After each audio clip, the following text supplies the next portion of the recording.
सुप्रभात बच्चों। आशा है आप सभी अच्छे होंगे। हमने अपना नया पाठ शुरू किया था, मुझसे दोस्ती करोगी। हमने अपनी लाइव क्लास में आधा पाठ पढ़ लिया था। आज हम उससे आगे शुरू करेंगे। अब तक के पाठ में हमने देखा मीनी और पिंकी दो बहनें हैं जो छत पर खेल रही थी और एक विचित्र प्राणी अंतरिक्षयान में आसमान से उनकी छत पर आया। विचित्र प्राणी और मिनी पिंकी आपस में बातें करते हैं। तब पिंकी जीवा से विचित्र प्राणी का नाम जीवा होता है। पिंकी जीवा से पूछती है कि आप कौन हो, यहाँ किस लिए आए हो। तो जीवा बताता है कि मेरे ग्रह पर छोटे बच्चे नहीं हैं और खेलने वाला कोई नहीं है, इसलिए मैं तुम्हारे साथ खेलने आया हूँ। आगे देखिए। पिंकी ने हैरान होकर पूछा, क्या तुम्हें यान चलाना आता है? जीवा हंसकर बोला, हाँ, यह मेरा यान है। मैं इसमें वैसे ही सैर करता हूँ जैसे तुम अपने दो पहियों वाले यान पर करती हो। मिनी को हंसी आ गई। बोली, उसे हम यान नहीं, साइकिल कहते हैं। आओ हमारे साथ खेलो। जीवा ने पूछा, तुम दोनों अभी क्या खेल रही थी? मिनी ने बताया, हम अभी स्टापू खेल रही थी। तुम्हें कौन सा खेल पसंद है? जीवा ने कहा, मुझे तो छुपने और ढूंढने का खेल पसंद है। पिंकी ने कहा, जीवा, उसे हम छुपन छुपाई कहते हैं। आँखों पर पट्टी बांधकर हम आँख मिचोली भी खेलते हैं। जीवा ने फिर पूछा, तुम और कौन कौन से खेल खेलती हो? पिंकी ने बताया, जीवा, हम पकड़म पकड़ाई, खो खो, रस्सी कूद जैसे बहुत सारे खेल खेलते हैं। पिंकी ने जब पूछा कि तुम्हें यान चलाना आता है तो जीवा ने कहा, मैं इसको उसी तरह से चला सकता हूँ जैसे तुम अपने यान चलाते हो। तो मिनी कहती है कि हम उसे यान नहीं, साइकिल कहते हैं। आओ हमारे साथ खेलो। तो जब खेलो तो जीवा ने पूछा कि तुम दोनों अभी क्या खेल रही थी? तो मिनी ने बताया कि हम स्टापू खेल रहे थे।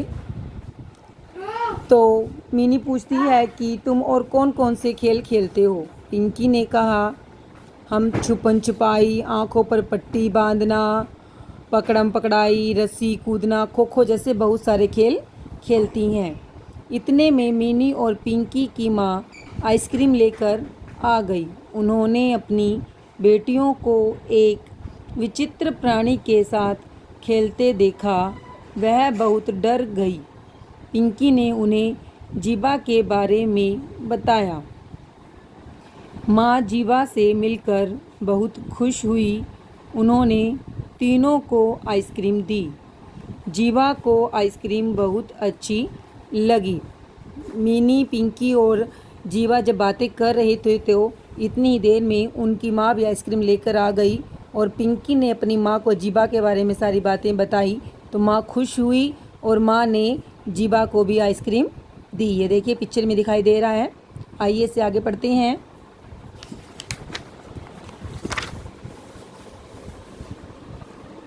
कुछ देर तीनों खेलते रहे। फिर जीवा ने पिंकी और मिनी को अंतरिक्ष के बारे में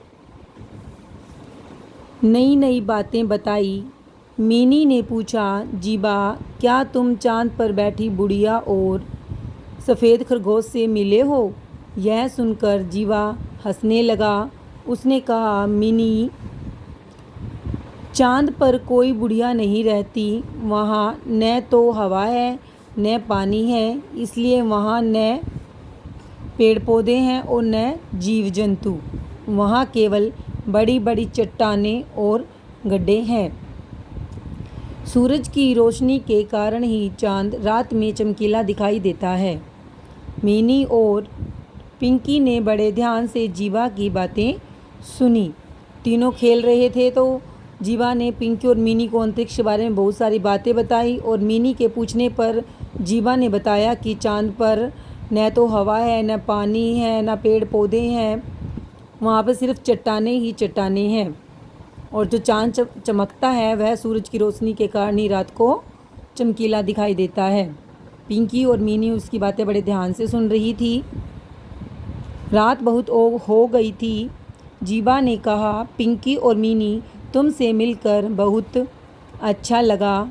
अब मुझे अपने घर जाना होगा। मिनी ने जीवा को अपनी गेंद दी और पिंकी ने जीवा को अपनी गुड़िया दी। उपहार मीन्स भेंट पाकर जीवा बहुत खुश हुआ। उसने वादा किया कि अगली बार वह उन सबको अंतरिक्ष की सैर कराएगा। इसके बाद जीवा यान में बैठकर अपनी दुनिया की ओर चल दिया। बातें करते हुए रात हो गई थी काफ़ी, तो जीवा ने मिनी और पिंकी को बोला कि मुझे तुमसे मिलकर बहुत अच्छा लगा। अब मुझे अपने घर जाना है और जब मैं अगली बार आऊँगा तो तुम सबको अंतरिक्ष की यात्रा ज़रूर कराऊँगा। और जाते समय मिनी ने जीवा को खेलने के लिए अपनी गेंद और पिंकी ने जीवा को अपनी गुड़िया दी और फिर जीवा यान में बैठकर अपनी दुनिया में वापस चल दिया। तो बेटा, आज का आपका होमवर्क यही है कि आप सभी ने इस पूरे पाठ को पढ़ना है और समझना है। धन्यवाद।